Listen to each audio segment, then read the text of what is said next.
কত অধ্যায় থেকে পড়াটা শিখব? নবম অধ্যায় নাম কি? এখান থেকে আমরা কত নম্বর শ্লোক শিখব? 7 নম্বর শ্লোক। বলো, সর্বভূতানি কৌন্তেয় প্রকৃতিম ইয়ান্তি মামিকাম কল্পক্ষয়ে পুনশ্চতানি কল্প আদৌ বিসৃজামি অহম। সর্বভূতানি কৌন্তেয় প্রকৃতি ইয়ান্তি মামিকাম কল্পক্ষয়ে পুনশ্চতানি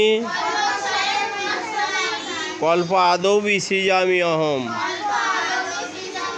আমরা এখন অনুষ্ঠব ছন্দে পাঠটা শিখব। সর্বভূতানি কৌন্তেয় প্রকৃতি ইয়ান্তি মামিকাম কল্পক্ষয়ে পুনশ্চতানি কল্প আদৌ বিসৃজামি অহম।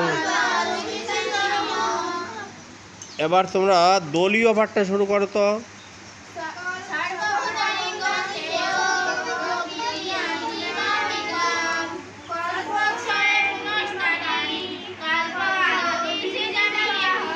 সরলার্থ।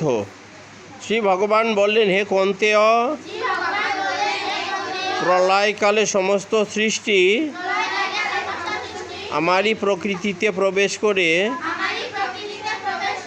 লয়প্রাপ্ত হয় এবং পুনরায় কল্পারম্ভে প্রকৃতির দ্বারা আমি তাদেরকে সৃষ্টি করি।